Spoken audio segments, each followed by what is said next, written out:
todos.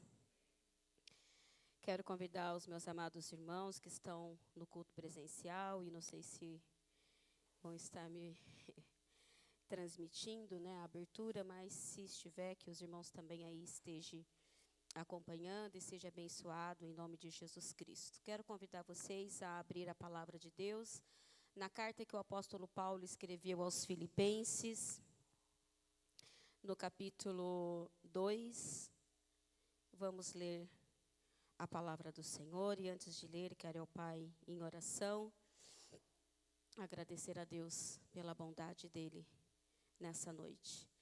Senhor, é com grande alegria que nós adentramos a Tua presença. Este culto já foi iniciado e nós sabemos disso, ó Deus, desde quando nós acordamos, porque o culto ao Senhor, ele parte de nós te oferecermos ao Senhor. E desde esta manhã, muitos já estão na sua presença. Desde aqui, Senhor, do momento da intercessão, muitos que puderam estar, dobrar seus joelhos e orar. E agora, oficialmente, essa abertura. Pai, que o Senhor receba nessa noite o nosso culto. Que o Teu Espírito Santo fale conosco, Pai, que possamos, a partir deste momento, abrir o nosso coração, a nossa mente. Eu sei que muitas das vezes nós chegamos aqui com turbilhões de coisas, ó Deus, porque nós passamos o dia todo hoje, cada um com seus afazeres, ou com familiares, passeando, ou em casa, ou descansando. Mas a nossa mente trabalhando o tempo todo. Por isso, Senhor, as dificuldades que nós temos muitas das vezes de chegarmos até a Tua casa, acalmar o nosso coração, nos adentrarmos à Tua presença com responsabilidade, com seriedade. Por isso, nós dependemos do Teu Espírito Santo, tirando ansiedade, preocupações, distrações, para que verdadeiramente possamos sentar e ouvir a Tua voz e sermos direcionados e ministrados pela Tua palavra, que é a palavra da verdade, sermos pastoreados por Jesus Cristo, o nosso Senhor. E que o Teu Espírito Santo fale conosco em nome de Jesus. Amém. E graças a Deus. Vamos à palavra do Senhor. Eu estou com uma versão que eu não gosto muito, que a minha outra Bíblia está estragada, que mais gosto. E eu trouxe uma outra, mas vamos lá. Eu quero ler desde o verso 1, tá bom? Todo mundo sabe que a carta aos Filipenses é titulada como a carta da alegria. O povo estava em perseguição, sofrimento, e o apóstolo Paulo preso. E aqui é uma carta, quando você lê todos os capítulos, vai falar de alegrai-vos no Senhor, outra vez digo alegrai-vos no Senhor. Fala de uma alegria diária e constante, né? É uma carta muito importante e muito linda, mas eu quero ler e me atentar no capítulo 2. Onde vai falar de algo também muito importante para a nossa caminhada de vida de piedade, que é a humildade. E nada melhor do que aprender com aquele que é humilde por essência, né, que é Jesus. Então, vamos ler. Se por estarmos em Cristo, nós temos alguma motivação, alguma exortação de amor, alguma comunhão no Espírito, alguma profundidade, afeição e compaixão.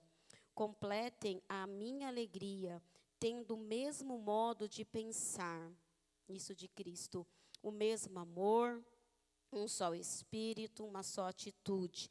Nada faça por ambição, por egoísmo ou por vaidade, mas humildemente considere os outros superiores a si mesmo. Verso 4. Cada um cuide não somente dos seus interesses, mas também dos interesses dos outros. Seja a atitude de vocês a mesma de Cristo Jesus, e que, embora sendo Deus, não considerou de ser igual a Deus, era algo a que devia apegar-se, mas esvaziou-se a si mesmo, vindo a ser servo, tornando-se semelhante aos homens, e sendo encontrado em forma humana, humilhou-se a si mesmo, e foi obediente até a morte, e morte de cruz. Por isso Deus o exaltou à mais alta posição e lhe deu um nome que está acima de todos os nomes, para que ao nome de Jesus se dobre todo o joelho nos céus e na terra e debaixo da terra, e toda língua confesse que Jesus Cristo é o Senhor, para a glória de Deus. Assim, meus amados irmãos, como sempre, vocês obedeceram, não apenas na minha presença, porém muito mais agora na minha ausência, ponham em ação, ou trabalhai a vossa salvação, que é a versão que eu mais gosto, com temor, tremor, pois é Deus quem efetua em vocês tanto o querer quanto o realizar de acordo com a boa vontade dele. É um texto e uma carta muito bonita, como eu já havia falado, onde fala muito de alegria. E é uma alegria insondável, uma alegria difícil de explicar, porque era algo que, de fato, o apóstolo Paulo tinha entendido, que é a intimidade dele com o Senhor, de uma forma tão profunda e de uma intimidade, uma garantia, uma certeza, onde o coração do apóstolo Paulo, o sentimento, as emoções e todas as sensações dele estava findada numa pessoa, e essa pessoa é Jesus. E ele cria de fato que ele servia a um Deus vivo, e pelas experiências que o apóstolo Paulo teve, aonde o próprio Cristo se revelou a ele, em aparições reais, aonde se deu a conversão dele, o Cristo ressurreto. E a partir daí o apóstolo Paulo de fato entendeu esse chamado, entendeu essa graça, essa bondade. E ele aqui mais escreveu as cartas, né, para que, direcionado pelo próprio Deus, a partir do poder do Espírito Santo, para instruir a igreja. E aqui o apóstolo Paulo está preso e sofrendo, porque as prisões, a gente sabe, né, um pouquinho estudando a história, que não é igual às prisões de hoje. A gente sabe que a prisão é terrível. Quem já fez aí trabalhos em cadeias, em presídios, sabe quão limitado é um lugar muito ruim, é óbvio, pessoas presas, só que na época do apóstolo Paulo era muito pior, né? Era muito precário, era mesmo assim de judiar, enfim. E o apóstolo Paulo apanhou muito, sofreu, mas em tudo isso, ele vai mostrar, quando ele vem falando para os irmãos sobre sentir, sobre atitude. E é isso que eu quero frisar um pouco nessa noite, nessa pequena meditação. Porque nós estamos vivendo tempo onde se fala muito isso, sentir, atitude, posicionamento, né? E a gente, às vezes, vai na onda, né, de sentimentos para nos mover, de atitudes que nós temos que ter, um poder que há dentro de nós, e a gente está cansado de ouvir isso. E quando a gente cai para as Escrituras, a gente sabe que não é nada dentro, mas fora, que é Cristo em nós, né, para transformação, é buscar Cristo fora de nós, e a partir daí, Ele dentro de nós, se movendo pelo poder do Espírito Santo numa transformação. É Ele que vai transformar o nosso caráter. Mas aqui ele fala de sentimentos e atitudes, de comportamento, de trabalhar a vossa salvação. E nós precisamos nos atentar, porque nós não vivemos de sentimentos. Eu estava até lendo um pouco o livro que algumas irmãs estão lendo aí também comigo, Crescendo na Graça, onde a visão dos puritanos, né, da intimidade dele com Cristo. E ele estava falando sobre isso também, né, nesse sentido de a atitude, posicionamento, que não muda conforme as circunstâncias, né? O amor deles para com Cristo, da mesma forma que o amor do apóstolo Paulo para com Cristo, independente de qualquer coisa, né? Eles se permaneciam na beleza de Cristo, eles não permitiam que as suas emoções ou sensações dessem norte para a sua vida.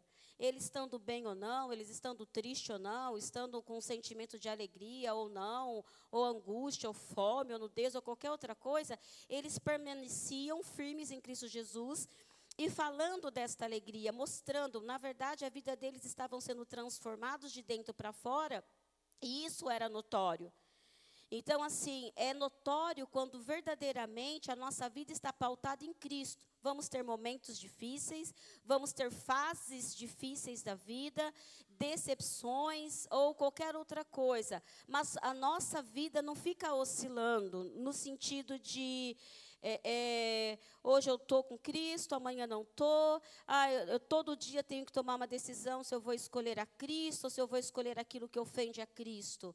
O posicionamento que o apóstolo Paulo está mostrando aqui, para mostrar a humildade de Cristo, daquilo que Cristo é, ele abriu mão de ser, é que esse sentimento fosse o mesmo nosso e a mesma atitude. Por quê? Porque independente de qualquer coisa, eu não posso pensar que as outras coisas têm que concorrer ao meu coração, e todo dia aquela luta, eu vou escolher a Cristo, mas isso é tentador, e Deus sabe, eu vou cair. Não é nesse sentido. Somos pecadores justificados, porém temos o Espírito Santo de poder e autoridade sobre as nossas vidas. Gostamos de falar de poder, de autoridade, de unção do Espírito, de empoderamento, mas nós não entendemos isso na prática, que é na hora que nós precisamos de fato falar, não, isso já foi decidido, eu já escolhi Cristo, eu já decidi por Cristo. Então agora é hora de eu praticar o quê? Mortificar a minha carne. Porque quando eu não cedo os meus sentimentos, eu mortifico a minha carne. É simples assim. Não tem muito rodeio. Não tem muito o que enfeitar e ficar, teologando. É simples. Só que na prática, por que não acontece? Porque nós não estamos, de fato, tendo o mesmo sentimento, a mesma atitude que houve em Cristo Jesus. Não temos. E aí é a hora que nós precisamos nos olhar para dentro de cada um de nós e cair de joelho e buscar o Senhor. Porque se o Cristo ressurreto se esvaziou de si mesmo, tomou uma forma humana, levou sobre si a ira de Cristo e todo o silêncio do Senhor, para que o próprio Deus não ficasse mais em silêncio com pecadores como nós, como não se esvaziar também de um eu tão pequeno, de um eu tão insignificante, que é a nossa natureza caída. Diante deste Deus, eu quero dizer, porque nós somos criaturas feitas pelas mãos do Senhor. Mas quando nós estamos diante dele, nós somos insignificantes, isso é uma realidade. Mas em Cristo e pelo poder do Espírito Santo, entendendo esse esvaziar de Cristo, e que tem que ser a mesma atitude, o mesmo sentimento que houve em Jesus, e ter nas nossas vidas, nós vamos caminhar, irmãos, de uma forma que eu quero dizer, quando eu falo leve, é sem o peso da culpa. De desenvolver uma vida de relacionamento com o Senhor, de intimidade. Porque quando a gente espera por um sentimento e uma sensação, parece que quando a gente não tem a sensação ou o sentimento ou aquela emoção aflorada, parece que Cristo não está conosco. Quando parece que o negócio não está aquele uau, parece que a gente está sozinho. E é isso que muitas das vezes nos desanima. E aí nós precisamos entender que sentindo ou não, Ele está. Que sentindo ou não Ele está. Que percebendo ou não Ele está. Porque a tua palavra diz que Ele já estará, Ele estaria conosco pelo poder do Espírito Santo. Então o apóstolo Paulo fala para os irmãos e fala para nós, para que, da forma que o Cristo ressurreto se esvaziou de si mesmo, tomou a sua cruz, não quis ser exaltado, mas humilhado. Ele sabia que no tempo oportuno ele seria exaltado, para que a noiva, aqueles que fazem parte do seu corpo, vai ser exaltado com ele. Mas ele passou por toda humilhação, para que eu e você estivéssemos aqui hoje. Então vamos, irmãos, de verdade, nessa oportunidade de cultuarmos o Senhor. Hoje nós oferecemos o nosso dia a tantas coisas, desde a hora que a gente acordou. Está tudo bem, não quero questionar nada disso. É o dia do Senhor, mas é o dia que Ele fez para nos alegrarmos nele, com a nossa família, na nossa casa. Mas às vezes a gente chega na presença dEle e a gente fala assim, nossa, parece que está tudo travado, mas não é. É porque nós não nos esvaziamos. A gente já está cheio. E esse esvaziar é uma atitude nossa, da mesma forma que Cristo se esvaziou, uma atitude dele, da mesma forma nós vamos nos esvaziar de nós mesmos. E vamos adentrar a presença deste Deus, com o coração aberto, um coração contrito. Se tiver que confessar pecado, confesse. Se tiver que haver conserto, que haja conserto. Se houver que chorar, que chore, ou rir, que ria. Mas vamos nos posicionar em cultuarmos ao Senhor com atenção, com responsabilidade, com ânimo, com graça. Para alguns de nós, hoje é o primeiro culto da semana. Para alguns não cultuou mais essa semana, é um na semana, e aí só vai vir domingo que vem. Então vamos cultuar o Senhor com um coração alegre, independente do problema ou da dificuldade. Por que isso é possível? Porque a gente não é movido por sentimento, mas por uma certeza da palavra. A garantia e a convicção da palavra é que Ele está conosco. Que Ele vai nos tomar pelas nossas mãos e vai nos fortalecer. Até aquele dia, o dia que Ele vai vir. E Ele já nos deu tudo o que nós precisamos para essa vida. Então, que nós possamos olhar para Cristo, o Deus ressurreto que se esvaziou, se humilhou, tomou forma de homem, para que eu e você estivessem aqui hoje. Hoje Ele está glorificado. Mas sabe qual é a grande promessa? Que um dia nós o veremos como Ele é. E que nós seremos glorificados como Ele. E que o nosso corpo corruptível, que nos prende, que nos leva a pecar nessa natureza pecaminosa, caída, se tornará um corpo incorruptível. E nós iremos estar com Ele, aonde será impossível entrar pecado e pecarmos. Hoje é impossível não pecar, por conta da natureza caída. Mas a gente vai experimentar. Eu não sei como vai ser isso. Mas nós vamos experimentar de viver num nível onde é impossível habitar pecado. Aonde vai ser uma glória indizível, de manifestação de poder, autoridade, graça, gozo, regozijo, alegria insondável. Eu não sei como vai ser isso. Porque nós estamos presos num corpo que sofre, que peca, que grita o tempo todo. Mas essa é uma grande promessa. Que nos apeguemos a essa promessa, porque ela é real. Se coloque em pé. Se coloque em pé e vamos adorar e louvar esse Senhor.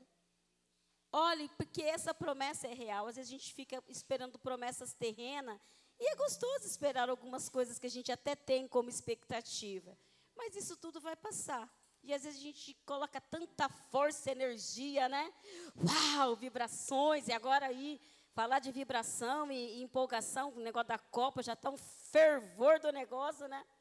E a gente não se empolga nem um terço daquilo que é algo tão sobrenatural que está por acontecer a qualquer momento. A qualquer momento está por acontecer. E parece que é mentira para nós. A gente vive como se essa promessa fosse uma mentira. E a gente aceita com alegria todas as mentiras que estão sendo impostas para nós como se fosse a grande verdade. E aí nós desanimamos. Então olhemos para essa grande promessa. Olhemos para o Senhor nessa noite. E venhamos ter a mesma atitude, o mesmo sentimento que houve em Cristo Jesus. Amém? Aplauda ao Senhor e vamos adorar este Deus. Vamos louvar o nome dEle, porque Ele é santo. Se o